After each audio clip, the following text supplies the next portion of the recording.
Hello, Vicha Bharti. I hope you all are doing well. So, our today's topic of interest is frame of reference. So, in this video, we'll discuss about the frame of reference, type of frame of reference, and rest and motion. So, let's start the video.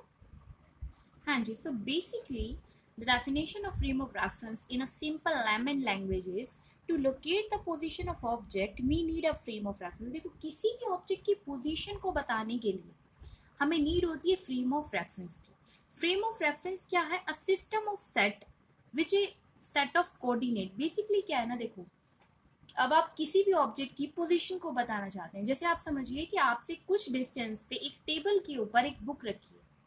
So basically आपसे कुछ distance पे x axis पे, अब वो table के ऊपर रखी है तो वो जो टेबल की हाइट है that is a Y axis. तो हमें उसकी पोजीशन बताने के लिए एक्स कोऑर्डिनेट की रिक्वायरमेंट है, उसकी हाइट बताने के लिए वाई कोऑर्डिनेट की रिक्वायरमेंट है. तो उसकी लोकेशन के लिए हमें कितने कोऑर्डिनेट्स चाहिए? एक्स वाई चाहिए या नहीं चाहिए? चाहिए. तो वो उसकी पोजीशन बताते हैं कोऑर्डिनेट. उन्हीं सेट ऑफ कोऑर्डिनेट्स को हम क्या बोलते हैं? फ्रेम ऑफ रेफरेंस, जिनकी हेल्प से वो ऑब्जर्वर किसी भी इवेंट को, किसी भी ऑब्जेक्ट की लोकेशन को क्या करता है? डिस्क्राइब करता है.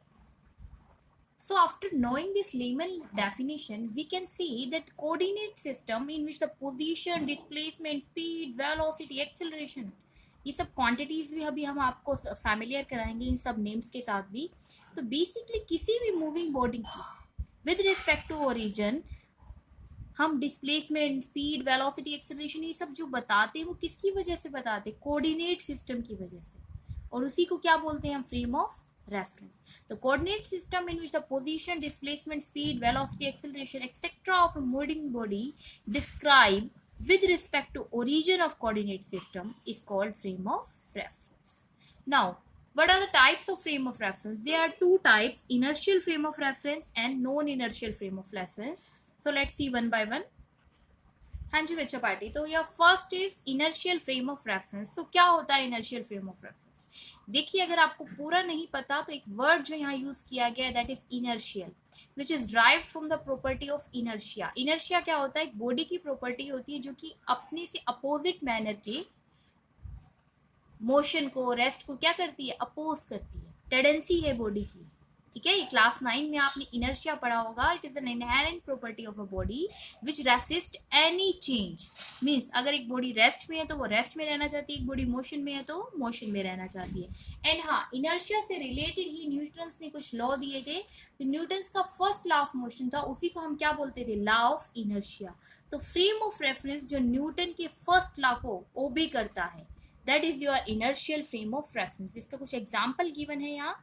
A frame of reference attached to a person in a bus at rest or moving with uniform velocity along a straight line. तो एक पर्सन जो कि बस में है, या वो बस चाहे रेस्ट पे हो या फिर यूनिफॉर्म वेलोसिटी के साथ स्ट्रेट लाइन में मूव कर रही है, तो उसको डिस्क्राइब करने के लिए जो फ्रेम ऑफ रेफरेंस हम यूज करेंगे that is our inertial frame of reference. हाँ जी. Another is non-inertial frame of reference. The non-inertial frame of reference is just opposite to that of inertial frame of reference. So basically जो frame of reference Newton's law को ओबे नहीं करते हैं, doesn't hold good, that are non-inertial frame of reference. Some examples are given right here. A frame of reference attached to a person in a bus moving with non-uniform velocity or accelerated along a straight line.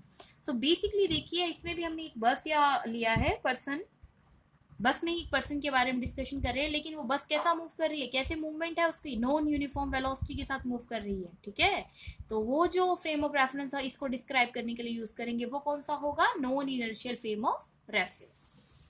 So after knowing the definition, after familiar with the words inertial frame of reference, non-inertial frame of reference and frame of reference, that is a most, we can define rest and motion. So basically rest, if a body does not change its position with respect to frame of reference, it is said to be at rest.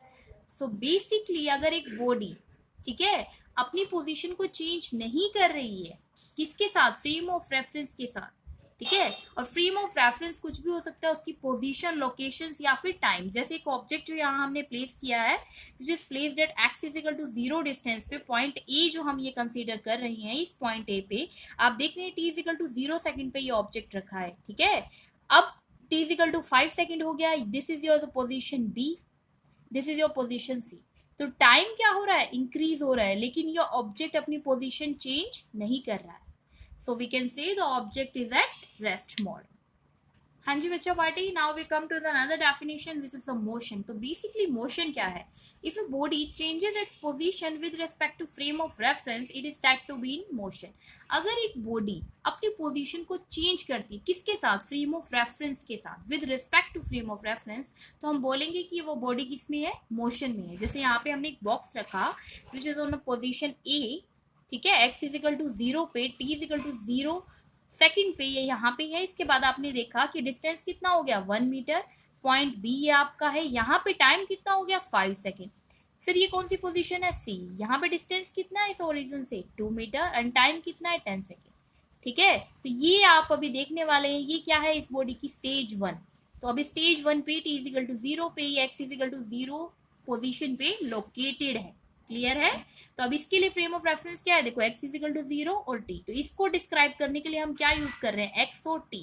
तो ये जो coordinates use हो रहे हैं इन्हीं का set मिलके क्या बना रहा था, फ्रेम ऑफ रेफरेंस। हाँ जी बच्चों पार्टी, देखिए स्टेज 1 के बाद स्टेज 2 भी यहाँ गिवन है। स्टेज 2 में देखिए ये ऑब्जेक्ट जो पहले x is equal to 0, t is equal to 0 पे a पोजिशन पे था, वो 10 सेकेंड के बाद कहाँ आ गया, पोजिशन c पे, और कितना डिस्टेंस ट्रेवल कर लिया उसने, 2 मीटर। सो बेसिकली इसकी पोजीशन चेंज हो रही है with respect to frame of reference, इसीलिए हम क्या बोलेंगे कि ऑब्जेक्ट किस में है, मोशन में है। Is it clear to all of you? So now we will discuss the another important definition, that is the word distance. तो डिस्टेंस क्या होता है, it is an actual path length covered by moving particle in a given interval of time। Basically कितना actually path जो एक object, एक moving body cover करती किसी भी फिक्स इंटरवल ऑफ टाइम में, उसे हम बोलेंगे डिस्टेंस। जैसे कि हमने दे रखा है, particle start from A and reaches to C through point B as shown in figure. एक पार्टिकल जो ए पे है वो बी पे जाता है, देन फाइनल डेस्टिनेशन उसकी क्या है, सी पॉइंट। तो इसके लिए देखिए वो कितना डिस्टेंस ट्रेवल करने वाला है, पहले वो ए से बी जाएगा और फिर वो बी से सी जाएगा। हाँ जी, तो आप ज्वाइन कर लीजिए, डिस्टेंस कितना है, ए से बी फिर बी से सी, तो 3 + 4 कितना हो गया, ये 7 मीटर। हाँ जी बच्चों पार्टी, देखिए तो ये हमारे पास डिस्टेंस जो था 3 + 4 दैट इज 7 मीटर। तो डिस्टेंस कैसे है, स्केलर क्वांटिटी है। स्केलर क्वांटिटी का मतलब इसका सिर्फ एक मैग्नीट्यूड है। क्लियर है, डिस्टेंस हैज ओनली मैग्नीट्यूड, इसकी कोई भी डायरेक्शन नहीं होती। और डिस्टेंस को मेजर करने के लिए जो SI unit, standard international unit हम यूज करते हैं, that is metre. So now we will discuss about the another important term, that is displacement। हाँ जी बच्चों पार्टी, देखिए तो नेक्स्ट हमारी जो टर्म है दैट इज डिस्प्लेसमेंट। तो डिस्प्लेसमेंट क्या होता है, it is a shortest path length covered by moving particle in A given interval of time. तो बेसिकली बहुत छोटा सा रास्ता या पाथ लेंथ जो एक मूविंग पार्टिकल कवर करता है थोड़े से इंटरवल ऑफ टाइम, किसी भी इंटरवल ऑफ टाइम में, that is known to be displacement.